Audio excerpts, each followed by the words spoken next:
इतनी खूबसूरत फिल्म देने के लिए एक बार फिर मैं सबकी तरफ से आपको धन्यवाद और बधाई दोनों ही देती हूँ कि वाकई काफ़ी समय हो जाता है असल में। आजकल कंटेंट के लिए बहुत सारे मंच हैं, मगर ऐसी फिल्में जो सीधे रूह तक छुएं, जो पुरानी गलियों में वापस ले जाएं, वहीं जहाँ आप भजिए खा रहे थे मिर्ची के साथ, ऐसी खूबसूरत यादों में वापस ले जाएं, ऐसी फिल्में कम देखने को। और अब हालांकि प्रयोग काफ़ी हो रहे हैं, फिर भी इस तरह के सब्जेक्ट्स कम होते हैं। तो पहले मैं अवनीश जी आपसे पूछना चाहूँगी कि ये सब्जेक्ट क्यों चूज़ किया और कैसे आपको विचार आया, और कुमुद जी ही क्यों?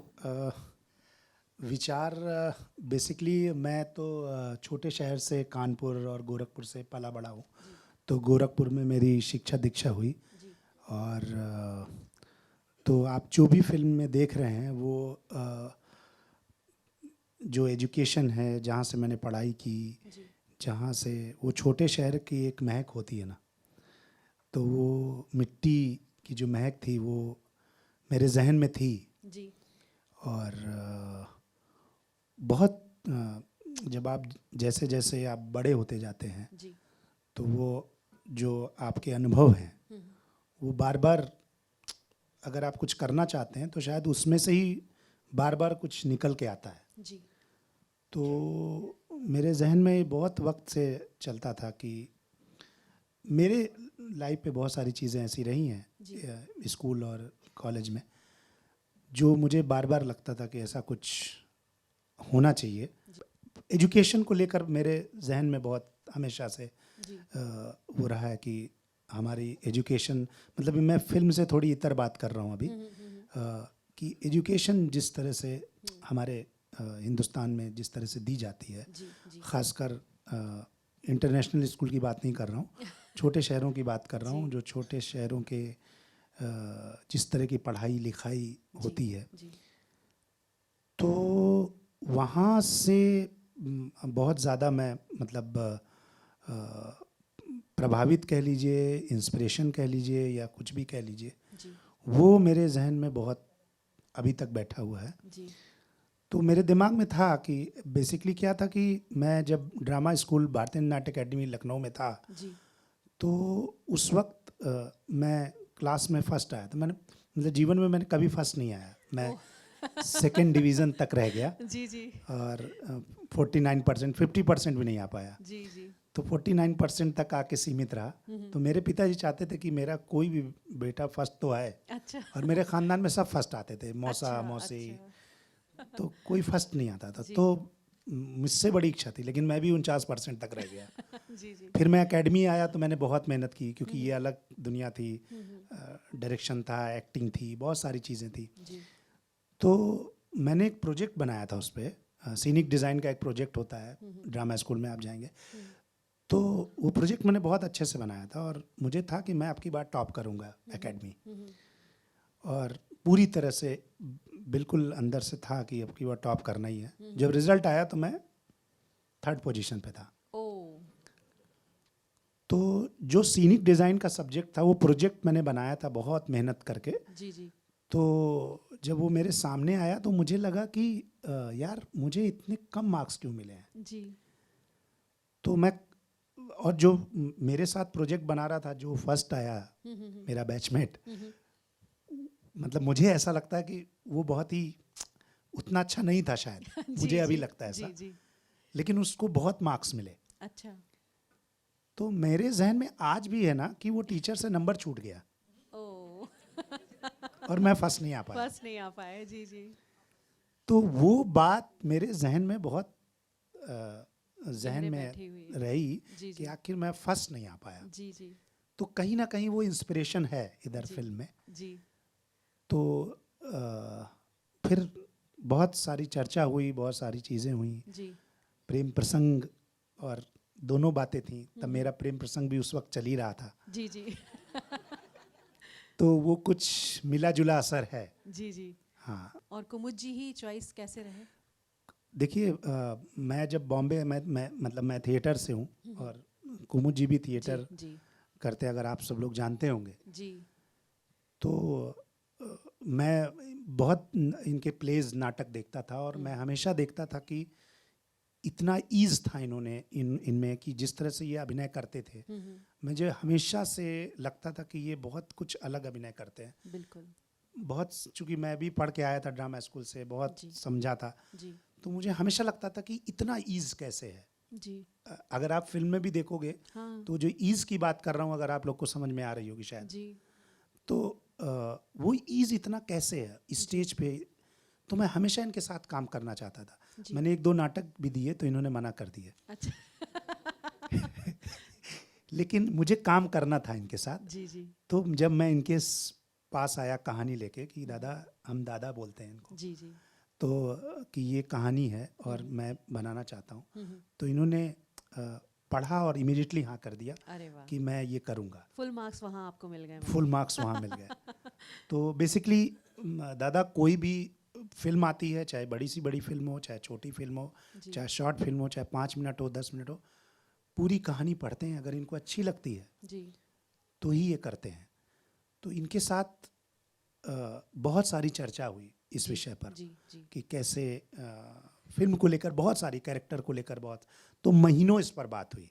अच्छा तो उस तरह से हमने, मतलब हम लोग ने साथ काम किया। जी, सफल परिणति रही मतलब आपके जी विचार जी की। बहुत जी अच्छी बात है, जी, बहुत धन्यवाद आपको। Thank you. जी कुमुद जी, आपके पास आते हैं फिर से। जो सर ने बात कही इसकी, मतलब कई बार तो मुझे ऐसा लगता है मुझे आपके कुछ कुछ डायलॉग्स याद हो गए हैं। जैसे थप्पड़ फिल्म में आपने अपनी बेटी, जो रील में आपकी बेटी थी, उनके लिए कहा कि बेटा हम फैसले सही ही करते हैं, उसकी हमेशा हैप्पी एंडिंग हो ज़रूरी नहीं है, या खुशी दे वो ज़रूरी नहीं। वो जो ईज़ की बात उन्होंने कही, वो वाकई मैंने आपके किरदारों में देखी। मतलब मुझे लगता है कि वो किरदार शायद आपके लिए था, आपके अलावा और किसी को हम सोच भी नहीं सकते कि वो और कोई किरदार करता। तो ये कहाँ से आता है? पहली बात तो खैर अपने अभिनेता बनने के बारे में ही बताइए कि ये कीड़ा कहाँ से काटा और कैसे आप यहाँ तक पहुँचे, और फिर आप बताएं कि कैसे आप उस अभिनय या उस कैरेक्टर में जाते हैं। बहुत बहुत धन्यवाद। ये बहुत बड़ा सवाल है, तो इसका जवाब तो हाँ। इतने कम समय में हो नहीं पाएगा, और पता जी नहीं जी जवाब दे भी पाऊंगा कि नहीं। जी अभिनय को जो सीरियसली लेने की बात हुई, वो मेरे मिलिट्री स्कूल, मैं बेलगाम में पढ़ा हूँ, मिलिट्री स्कूल बेलगाम में। जी वहाँ पे जो ड्रामा का और को करिकुलर एक्टिविटीज़ का जो माहौल था वो बहुत ज़बरदस्त था। जी तो उसकी वजह से असल में वहाँ पे मैंने इसको सीरियसली लिया, जी करना मैंने इंजॉय किया। अच्छा। तो वो एक फेज़ था। दूसरा फेज़ था भोपाल, जी जहाँ रंगमंडल का प्रभाव था, भारतभवन जी का प्रभाव था, वहाँ के ड्रामा टीचर्स का प्रभाव था, डायरेक्टर्स का प्रभाव था, अलकनंदन, बंसी कौल, आलोक चटर्जी, जी जयन देशमुख, इन जी लोगों का प्रभाव था, विभा मिश्रा, कारन जी। जी। सो तो लिस्ट तो बहुत बहुत लंबी है बहुत लंबी वाकई। लिस्ट है, बहुत जी लंबी लिस्ट है। और फिर तीसरा ड्रामा स्कूल। जी जहाँ तक ईज का सवाल है, वो उसकी तलाश तो अभी भी चल रही है असल में। अच्छा। जब भी आप पलट के अपना काम देखते हैं तो आपको उसमें बहुत सारी चीज़ें छूटी हुई नज़र आती हैं। ऐसा ओ। लगता है कि कुछ है जो छूटा है। और उम्मीद करता हूँ कि शायद अगले काम में उसकी भरपाई हो पाएगी, फिर अगले काम में कुछ और छूट जाता है। तो हमारी प्रोफेशन का जो एक्साइटमेंट है वो यही है कि आप कभी भी पूर्णता नहीं पाते हैं, आप हमेशा आधे अधूरे में ही खेलते रहते हैं। वाह, तो बस वही कर रहा हूँ, बहुत कोशिश। बड़ी बात है सर। अगर आप ये कहते तो आपका बड़प्पन है, मेरे ख्याल से तालियां बजनी चाहिए इस बात पे। मैं एक चीज़ और पूछना चाहूँगी कुमुद जी आपसे कि थिएटर वाले लोगों के अलावा मैंने अक्सर देखा है, पढ़ने का शौक़ हमारी पीढ़ी को तो खैर काफ़ी रहा, हमने बहुत किताबें पढ़ी हैं, अभी भी पढ़ते हैं। इस जनरेशन में कम होता जा रहा है, पर थिएटर से जुड़े लोग और ख़ास तौर पर जो कला के किसी भी क्षेत्र से जुड़े हैं, किताबें बहुत पढ़ते हैं। तो कोई ऐसी किताब या कोई ऐसी कहानी आपके जहन में कि आपको लगता है वो किरदार कभी अगर ज़िंदगी में अवसर मिला तो मैं करना चाहूँगा?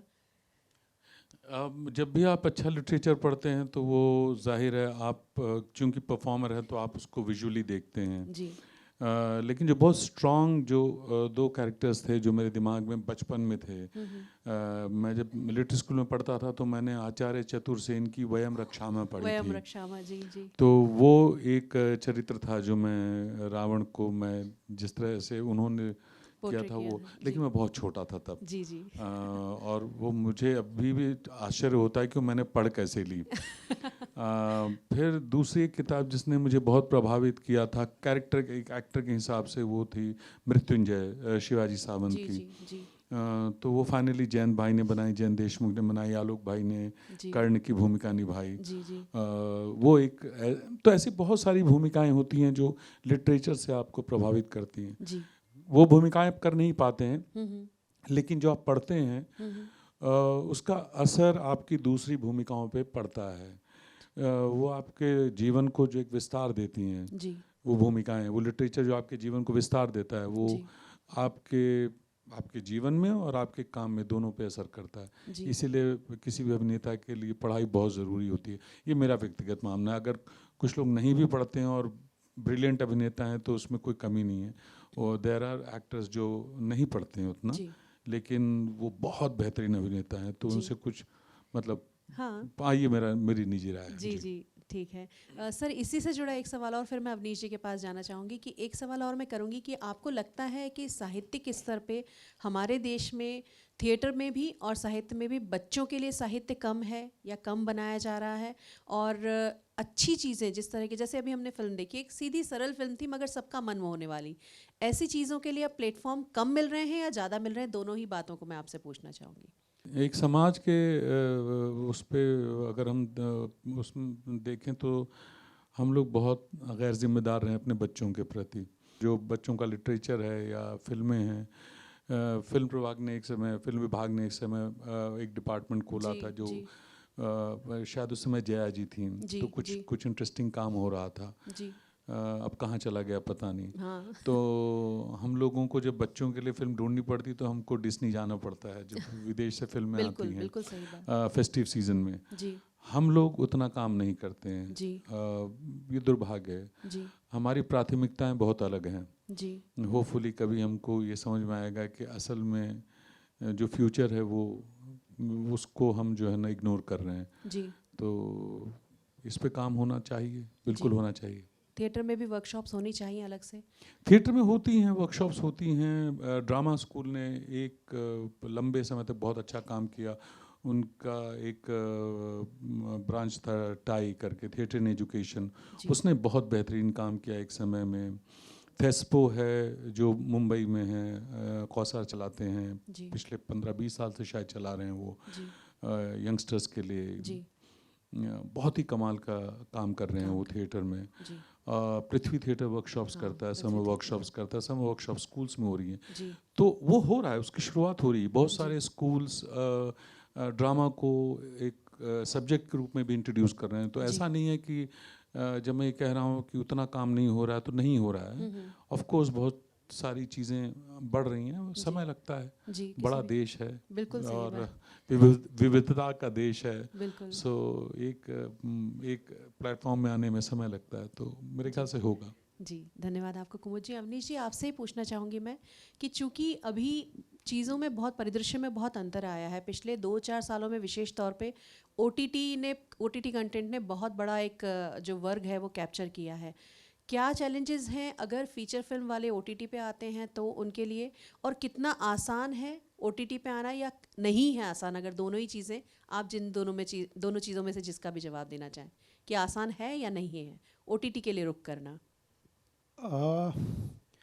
देखिए, मुझे ऐसा लगता है कि अगर आप कोई कंटेंट अच्छा बनाते हैं जी तो अभी देखिए, दो बातें हैं बहुत मुझे लगती है कि अच्छा और सफल एक साथ नहीं हो सकता है। जी जी या तो अच्छा होगा तो सफल नहीं होगा शायद, और सफल होगा तो अच्छा नहीं होगा। जी जी अब कैसा है कि ये बड़ी विडंबना है कि OTT जैसे प्लेटफॉर्म पे बहुत सारे प्लेटफॉर्म हैं जी OTT जी के। जी बात ये कि उनको क्या अच्छा लगता है और मार्केट में क्या चल रहा है। जी अब सास बहू सीरियल बना था जी तो सारे प्रोडक्शन हाउस सास बहू बनाना शुरू कर दिए ना। बिल्कुल सही बात है जी। एक सब्जेक्ट पे पूरी पूरी पूरी इंडस्ट्री भाग रही थी बिल्कुल कि बिल्कुल वही चल रहा है, बिल्कुल। और वो चला भी, उनकी भी गलती नहीं है कि वो चलता रहा और लोग देखते रहे। तो ये बड़ा मुश्किल है कि मतलब मुझे ऐसा लगता है कि बिल्कुल मुश्किल है।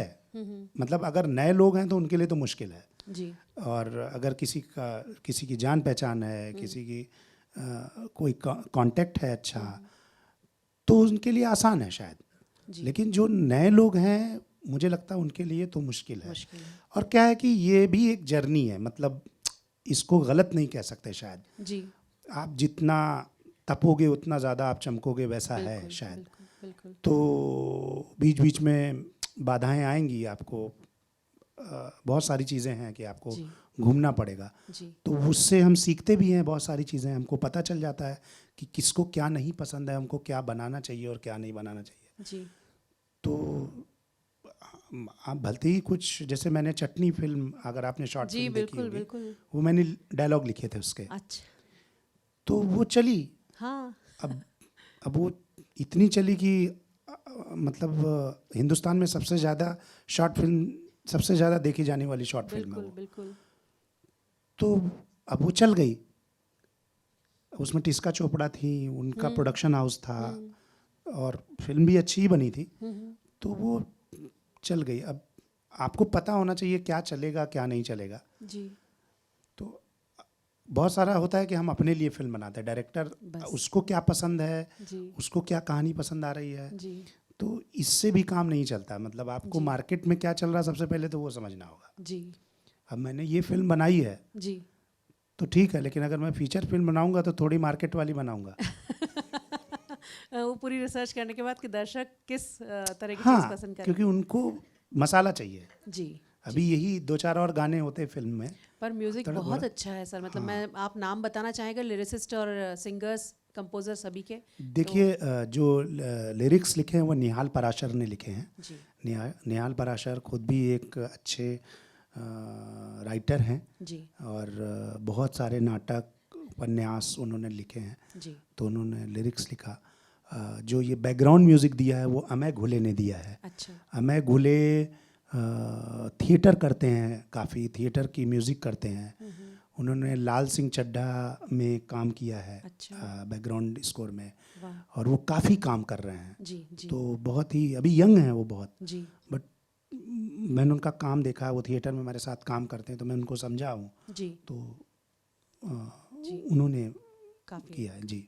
बहुत अच्छा म्यूजिक है, सिनेमेटोग्राफी भी बहुत अच्छी है, सभी कुछ खैर बहुत जी, अच्छा है। जी। जागरण फिल्म फेस्टिवल की तरह के जो फेस्टिवल्स हैं वो कितनी हेल्प करते हैं अगर नए लोग भी आ रहे हैं या अगर आप नया आइडिया भी लेकर आ रहे हैं? तो दोनों ही से ये क्वेश्चन रहेगा मेरा, जो भी पहले जवाब देना चाहे। जो भी मुझे लगता है बहुत उम्दा कोशिश है, बहुत ही कमाल की चीज़ है, क्योंकि बहुत सारा सिनेमा है जो दर्शकों तक पहुंच नहीं पाता है। जैसे इस तरह की फिल्म है, उसके लिए एक प्लेटफॉर्म मिलता है, और सबसे कमाल की चीज़ है कि आप इतने शहरों में कर रहे हैं। जी तो मैं आज ही किसी से बात कर रहा था, मैं कह रहा था कि जिस तरह से ये फिल्म फेस्टिवल होता है जो अलग अलग शहरों में किया जाता है, एक फिल्म फेस्टिवल ट्रैवल करता है, जी उसी तरह से थिएटर का फेस्टिवल होना चाहिए जो ट्रैवल बिल्कुल करे। बिल्कुल बहुत बढ़िया बात है। तो वो एक तरह की एक हर जैसे हम जब भोपाल में थिएटर करते थे इनिशियल ईयर्स में, जी तो भोपाल में जब भी फेस्टिवल होता था तभी हमको अच्छा सिनेमा देखने को मिलता था। जी जो देश में बेहतरीन काम होता था वो हमने सिर्फ फेस्टिवल्स में देखा है। जी बाकी समय कोई, अब तो खैर सब कुछ आपके पास है, लेकिन पहले हम फेस्टिवल्स का इंतज़ार किया करते जी थे। जी तो ये बहुत ही कमाल की कोशिश है, और मुझे लगता है कि इससे जो ट्रैवल कर रहा है उससे ये होता है कि हर जगह का दर्शक जहाँ जहाँ जा रहा है वो एक्सपोज हो रहा है इस तरह के सिनेमा, एक अच्छे सिनेमा, एक जी। अच्छी भाषा को लेकर। बिल्कुल बिल्कुल। हाँ, अवनीश जी आप भी इस बारे में अगर। बिल्कुल, मतलब मैं तो कहना चाहूँगा कि मैं अपनी फिल्म की बात कर रहा हूँ कि इतने शहरों में अगर चल रही है और इतने शहरों में अगर आप सभी लोग देख रहे हैं फिल्म, तो ये तो मतलब हमारे जैसे फर्स्ट टाइम डायरेक्टर के लिए बड़े सौभाग्य की बात है। अरे मैं बस एक लास्ट में 1 मिनट चाहूँगा। ये जो फिल्म बनी है, यहाँ ऑडियंस में एक व्यक्ति बैठा है जिसका नाम है भावेश। वो हमारे साथ पूरी फिल्म में था और इस फिल्म को सफल बनाने में उसका बहुत बड़ा हाथ है और वो असिस्ट कर रहा था। भावेश प्लीज़ आ जाओ, आ जाओ। एक बार मैं चाहूंगी ऑडियंस जो पीछे बैठी एक बार भावेश जी के लिए जोरदार तालियां बजा दीजिए। भावेश जी धन्यवाद इतनी खूबसूरत फिल्म का और जर्नी का हिस्सा होने के लिए आपको।